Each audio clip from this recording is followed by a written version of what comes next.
And I remember shortly after the Parkland shooting, and you will remember this too, shortly after, remember when I said, these kids, when everything they're saying on television sounds exactly out of the Democrat Party playbook?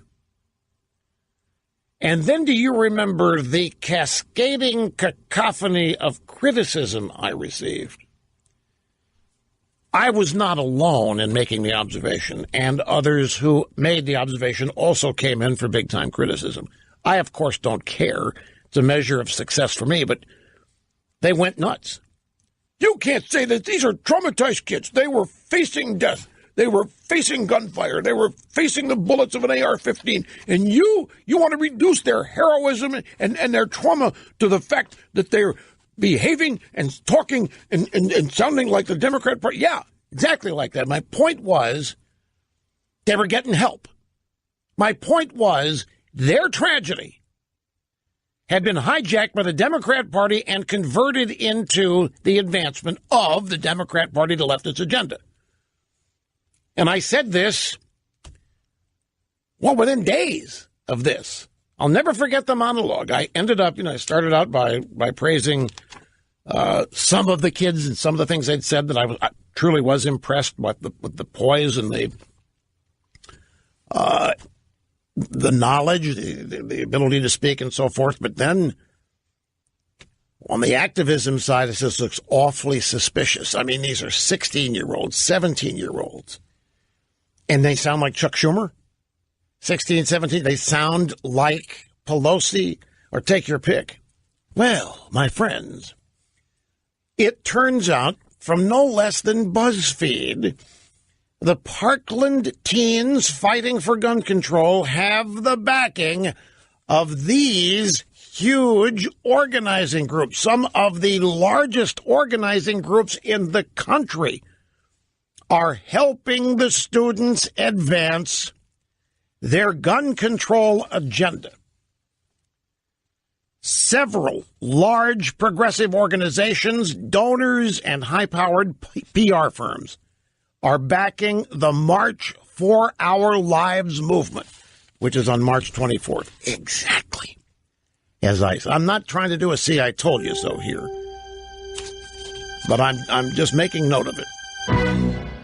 As usual, my friends, talent on loan from God, with half my brain tied behind my back because we care about fairness here. Now, this story from BuzzFeed on all of the left-wing groups helping the kids and their rally on March 24th, this thing prints to 16 pages, so I've had to really rush through this thing to find the names of the groups who are involved, and here's what I've been able to determine in a short period of time. We have, let's see, Everytown, which is the Michael Bloomberg bunch. Giffords, that's the Gabby Giffords bunch. MoveOn.org, Planned Parenthood, and the Women's March LA. These are just some of the left-wing organizer groups that have unified, banded together, and basically are doing the organizing effort for the student march on Washington on March 24th. In addition to that, the article says, and this is not a shock either, that Debbie Blabbermouth Schultz, a Democrat congresswoman, Broward County resident for nearly 30 years, she says that she's been in touch with the students, helping them connect to state legislators, and she helped them plan their trip to Tallahassee last week. That's another thing. They don't have any money on their own to do any of this. And let's see, also help from Pelosi, Bernie Sanders, John Lewis, and let's see, American Federation of Teachers. So these are just some, and it's according to BuzzFeed, a left-wing outfit itself. So these are just some of the groups. Now, my point in mentioning, they're free to do what they want. Don't even misunderstand. I just want to remind you that when I suggested that this was already happening, I was raked over the coals by the usual suspects in the drive-by media for the usual insensitivity. And how dare he say something like that, that kind of garbage. But it was right on the money. And it had to be the case because they're 16, 17-year-olds, don't have any money on their own. They wouldn't know how to organize something this massive. It was patently obvious. But see, the drive-bys don't want this to appear to be political. Remember the magic here.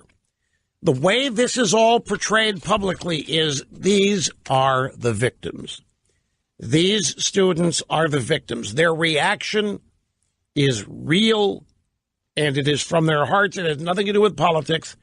And therefore, whatever they say, whatever they advocate, if they hate the NRA, if they want to get rid of guns, if they start ragging on Republican politicians and Trump, well, then you can't criticize them because they're the victims and they're not being political. So what they say, what they do, is then hoisted up to a level supposedly above politics, and it makes them unassailable. Another name for this is triangulation. So essentially, the student victims are placed at the top of the triangle, with the conservatives and the leftists and the Democrats, Republicans occupying the lower points of the triangle. And up there, they're not political. They're above it. And we can't talk about it. And we can't criticize it. And it's the same thing with this David Hogg character. The 17-year-old telegenic. Has CNN hired him yet? If he's on there so much, it's almost like they have. But then this guy's entered the political fray. Now, there's another thing. Once anybody enters the political fray, they become fair game in it. But the drive-by, not allowed. Mr. Hogg is a distraught victim. You weren't in his shoes. He was shot at. You haven't been. Therefore, he knows more than you about how rotten the NRA is. That's how the arguments go. He was in the line of fire and you weren't. As such, you've got no right. You've got no right to talk about what he's saying or anything else. But he is entitled to believe and say anything. And that's how it all works. And that's what we're in the midst of now. And that's why this gun control and high school shooting stack just continues to grow each and every day and doesn't fade away because the Democrats have placed a lot in this. I just want to remind you again, the Morning Consult has gone out and done a pretty extensive poll, and they have found that pretty much all of the, not all of them, pretty much all the companies who have announced that they are severing ties or relationships with the NRA have lost considerable favorability among the American people. Once again, it's just like the thing that happened in Indiana after the Religious Freedom Restoration Act was signed into law by then Governor Pence. The drive-bys covered that as though all of America was outraged by what the state of Indiana did. What a bunch of hayseeds. What a bunch of knuckleheads. And in truth, the vast majority of America agreed with what was going on in the state of Indiana. They just were never reported on, found. Stories on them were not done. It's the same thing here. And these companies that do not buckle, these companies that do not sever ties, because this isn't about the NRA. And this is what informed and educated people know. The NRA is just a convenient target, but what this is a gigantic public relations move to make the Democrat Party and its associated groups look bigger and more powerful than ever. Well, it is about the NRA in a sense, so that these people would actually love to do away with it, damage it, and cause them irreparable harm. But right now, the NRA is just the vehicle for the advancement of the agenda. Another interesting bit of polling news from Rasmussen: Americans blame government more than guns for the Florida massacre. You will never get that idea if all you do is watch the drive-by media. Most Americans think government error is more responsible than a lack of gun control for the massacre at the Florida high school.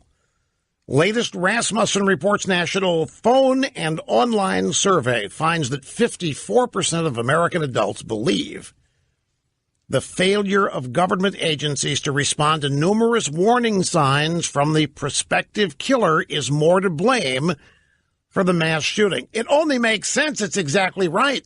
Now we're up to 66 different incidents. that were ignored, reports, tips that were ignored about the shooter. 90% of Americans, all Americans, say that they have been following news reports about the Florida killings at least somewhat closely. 53% who have been following it very closely.